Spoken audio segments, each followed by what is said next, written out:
baqi durdonadir Buxoro. navqironu nuroni Farzonadir Buxoro. Buxoro viloyatimizni turli sohalarida o'zlarini faoliyatlarini olib borayotgan insonlar bugun bir piyola choy atrofida shunday dildan suhbat qurish uchun to'planib turibmiz. Avvalo mana yaqinlashib kelayotgan mustaqilligimizning 35 yilligi munosabati bilan bu uchrashuv tashkil qilindi. Shu munosabat bilan fursatdan foydalanib butun xalqimizni, O'zbekiston xalqini, Buxoromiz xalqini mana shu yuksak bayramimiz bilan chin qalbdan tabriklaymiz.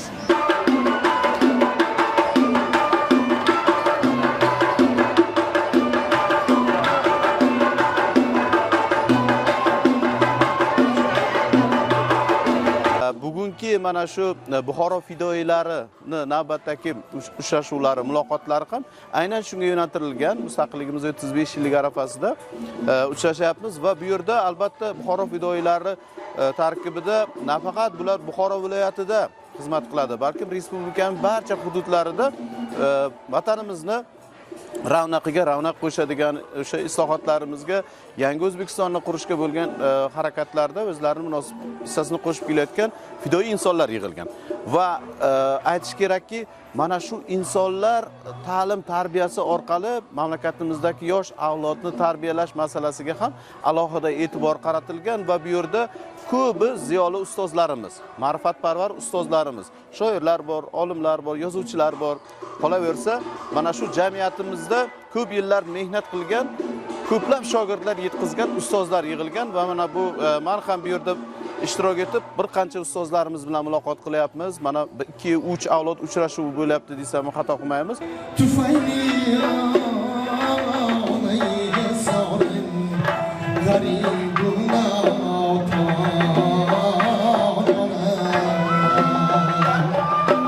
Assalomu alaykum hurmatli aziz mehmonjonlar, aziz opalar, akalar, ukalar, do'stlar, birodarlar. Mana bugun Buxoromizni eng sara insonlari davrida yig'ilgan. Buxoro fidoyilari yig'ilgan. Men davraga qarab turib ko'proq go'zal onalarimizni, ayollarimizni ko'ryapman. Chunki har bitta kuchli erkakning ortida albatta bilasizlar ayol turadi. Shuning uchun ayollarimiz juda ham ko'pchilik. Albatta yana bir buni ajoyib bir sababi bor. Bugun davrada respublika ana shu Umrboqiy meros markazining rahbari Lutfiyapam Rizayeva tashrif buyurganlar. Marhamat, opajon, sizni davraga chorlaymiz. Sog'inib ko'rishgan yaxshi. Iymanib, uyalib turish ham yaxshi. O'rtangan ko'ngillar bunga ko'nmasa, ne ham bor bir suhbat qurishdan yaxshi. Assalomu alaykum.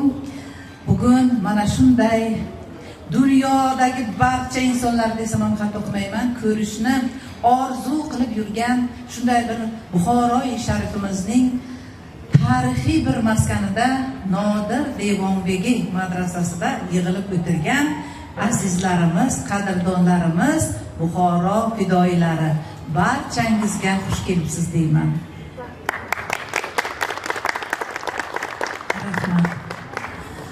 Avvalambor bugun mana shunday sizlarni tinchlikda, omonlikda, xushxursandchiligida, go'zal chehralaringizni, mamnun chehralaringizni ko'rib turganimdan bag'oyat shodman.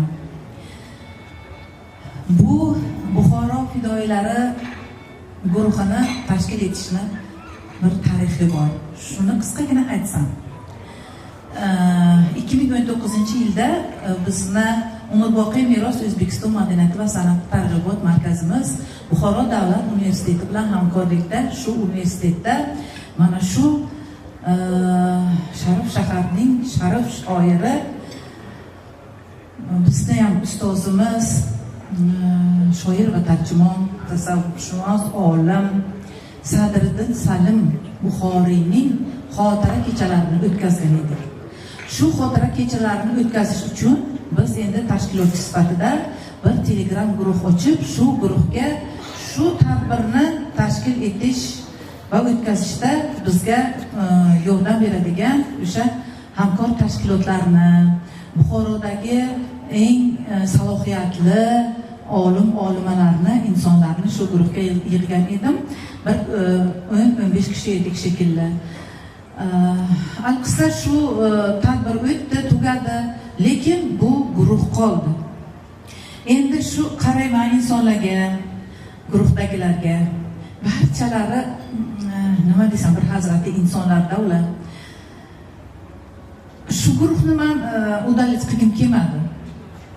Keyin nima qilsam ekan, shu saqlab qolsam shu insonlarni bir guruhga deb o'ylab, keyin yana shu Buxoroda qaysi dunyoning burchagida yashayotganidan, ishlayotganidan qat'iy nazar, shu Buxoroda tug'ilib o'sgan, Buxoro tuprog'ida o'sgan, shu Buxoro fidoyilarini yig'ishni o'zimni oldimga maqsad qilib qo'ydim va Xudoga shukr shu maqsadimga erishdim. Hozir mana guruhda qariyb 300 kishi yig'ilgan. Bu guruhimizda madaniyat va san'at xodimlari ham bor, ta'lim sohasi, tibbiyot sohasi, qishloq xo'jalik sohasi, ko'pgina sohani eng yetuk mutaxassislar, shoirlarimiz, yozuvchilarimiz barcha mana shu guruhga jam bo'lganmiz. Bu guruhimizning ikkinchi diydorlashish davrasi. Birinchisi menimcha 2023-yilda o'tkazgan edik. Bu yil yana davramiz 23-yil. 22 mi? 22 ekan, ancha o'tibdi. Mana nima deydi? Davramiz yana kengaydi. Oldin bir kichkinaroq davra qilib o'tkazgandik. Bugun mana Toshkentdagilar yo'q. Nima uchun deganda, buni biz tez bo'ldi qildik. Bir 10 kunning ichiga shu e'lon qo'yib, yig'ib, boshqa qildik uchun Toshkentda boshqa joyda ishlayotgan bizni hamyurtlarimiz, hamshaharlarimiz bugun ishtirok eta olmadilar. O'ylaymizki, Toshkentda ham xuddi shunday chiroyli davralarni qilamiz va sizlar ham borib ishtirok etasizlar. Endi bugungi maqsadimiz nima? Yig'ishdan sizlarni avvalambor diydorlashish, bir-birimizni ko'rish, bir-birimizni shirin suhbatlarimizdan bahramand bo'lish, bir-birimizni faoliyatimizni yana ko'proq, yaqinroq o'rganish, shunday tinch, osuda vatanga, yurtga shukronalik qilish. Albatta yurtimiz tinchki, biz mana shunday o'zimizni uyda bolalarimizni, oilamizni qoldirib bemalol tinch, xotirjam ko'ngil bilan bu yerga kelib biz bayram qilyapmiz. Yana shunday bir katta ulug' bayram oldimizda turibdi. Bu bizni mustaqil O'zbekistonimizni 35 yillik tantanalari. Ilohim mustaqilligimiz abadiy bo'lsin. Shu bayram bilan ham sizlarni o'zimning nomimdan, tashkilotim jamoasi nomidan, butun Buxoro fidoyilari Telegram kanali a'zolari nomidan muborakbod etaman, qutlayman. Har bir xonadonda avvalambor tinchlik bo'lsin, xotirjamlik bo'lsin, to'kinlik bo'lsin. Ko'payaylik, hech qachon kamaymaylik. Bugungi davramiz anda o'zlaringizni erkin his qilishlaringizni so'rayman. Kim xohlasa marhamat raqsga tushishi mumkin, kim xohlasa chiqib qo'shiq aytishi mumkin, she'r o'qishi mumkin va hokazo. Bugun bayram sizlar uchun tashkil etilgan. Shuning uchun bemalol erkin o'tirib, o'ynab kulib, bugungi bayramda mazza qilib ketishlaringizni men xohlar edim, azizlar. Hammalaringizga rahmat. Sizlarni ko'rganimdan yana bir bora xursandman. Xush kelibsizlar.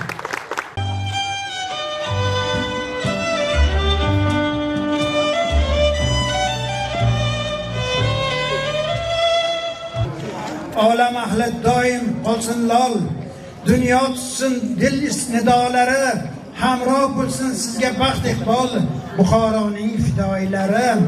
Avliyo bir ruhi bo'lib shod, qo'llab tursin hamisha bari, dilni elni etaylik obod, Buxoroning fidoyilari. Har birimiz qilaylik zo'r ish, bo'lsin xursand ko'rib yosh qari, kishining yurakdan yurt etsin olqish, Buxoroning fidoyilari.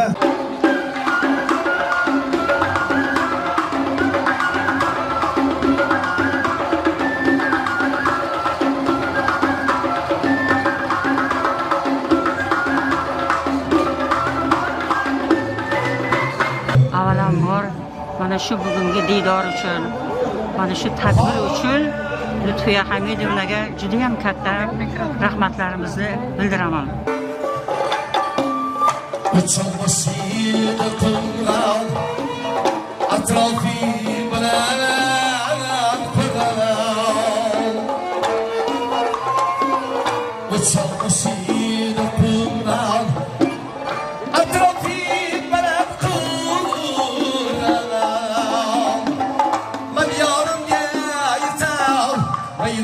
Yürek bağlı